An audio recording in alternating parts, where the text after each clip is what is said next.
Now I will tell you a story. Wow, carbonated pepperoni with a hint of cheese. Now that's what I call pizza. One day, the boy found 5 baby kittens outside his house. He pieced the remains together and put the kitten back into the shoebox. Sodaroni has a hint of cheese. 5 things becoming 1. William used a little bit of remnant from all the animatronics after the first credits closed due to the MSI rumors to fix his son.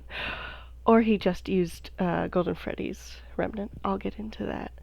So he could continue the nightmare experiments, the whole basement thing in Sister Location where he was using fear gas to give Dave nightmares. He kept Dave alive so he could continue those experiments with his original subject.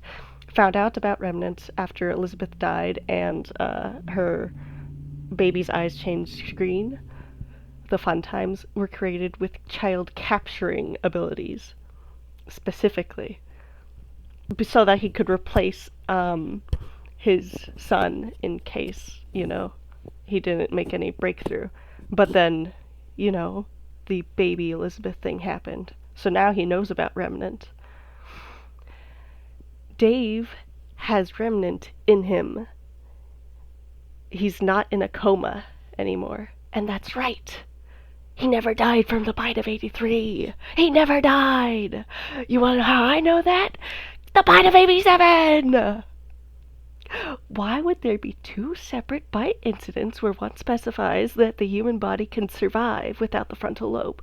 Why would emphasis be put on that specifically? Riddle me that, Batman! Okay. Charlie dies in 1987 after the MCI. That's why the animatronics don't really fight back until, that happens. They're given life. They weren't able to use the remnant in their suits fully until Charlie came about, but we know that, they can still haunt things in the suits because of Baby and Elizabeth. They don't have Charlie to bring them to life. Okay, why is it important that this all happens in 1987 specifically? Because that's when Dave dies. That's when Midnight Motorist happens. That's why the window is broken and we see imprints of animatronic feet in the mud, but no pathway leading towards those feet.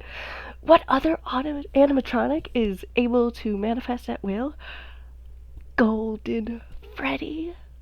I think that the majority of the remnant that was used to repair Dave was extracted from Golden Freddy because we never see a 5th endo in that big old melting pot of remnant in Help Wanted 1. Meaning that all the metal for Golden Freddy was already used or inaccessible. I don't know. There were those back rooms that got sealed away with lots of important spring lock suits and such, but I don't know. I don't know. This could mean that there was never a 5th victim, Cassidy, blah blah blah, or like maybe Dave is no longer Dave, but is like creation made from all of the victims. What else have you? I don't really know. There's contradictions with assuming that Cassidy never existed because why place such a big importance on her name in the security logbook and why mention 5 missing kids or whatever. If Dave died with them and was the 5th missing kid, that would make Midnight Motorist obsolete. And don't say that Midnight Motorist is about Michael being locked into the room because, or that the person sitting in front of the TV is Miss Safton, because we know that Michael is associated with watching TV thanks to Sister Location and those end of night cutscenes. And we know that the crying child is associated with being locked in his room and locked in other places because that happens to him all the time.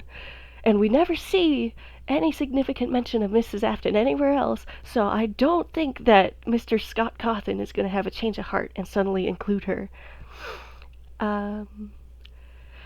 I'm doing this all ad lib. I don't really have a script. I'm just saying what comes to me. Sorry about all the jumping around. Help wanted too. You know how you collect the Golden Freddy plush from Glitch Trap or Vanny or whatever that is? Is it from a random sequence of combining all the soda flavors, aside from one from the vending machine? There's like only one that doesn't get used. I don't know if that has a significant meaning or not. Then you grab a can of Sodaroni from off the counter, off the side, not part of the machine, and you add that to your abomination concoction. And if Sodaroni is a stand-in for Dave, then that means that he was already mixed and jumbled up before dying, because Sodaroni is a mix of pepperoni and cheese. Sodaroni is mixed with Cassidy. Why would they be able to so seamlessly communicate with one another in the security logbook if they weren't mixed together already? You think that being together in the same suit did that? Maybe, but I kind of find this to be a lot more satisfying of an explanation. And all the other soda flavors are the other victims. Not all of them, because there's still quite a bit in those soda machines. There's still quite a bit of those stitched up cats that didn't get put together, but a tiny bit to make one whole thing. 5 things mixed together becoming one. Candy Cadet stories were always about Golden Freddy, or about Dave, and Sodaroni is Dave with a hint of Cassidy. This is me on 5 Days of Five Nights at Freddy's. Sodaroni was also created or established in 1986, which means that is when Afton found out about Remnant and was able to use that to fix Dave, which means that the Missing Children's incident probably happened in 1983 or between 1983 and 1986, and then Elizabeth died sometime after that, probably 1986. Yay. Oh, and also this means that the vengeful spirit is Dave instead of Cassidy, or at least it's predominantly Dave. Cassidy can't help but always be a part of him. Okay, bye!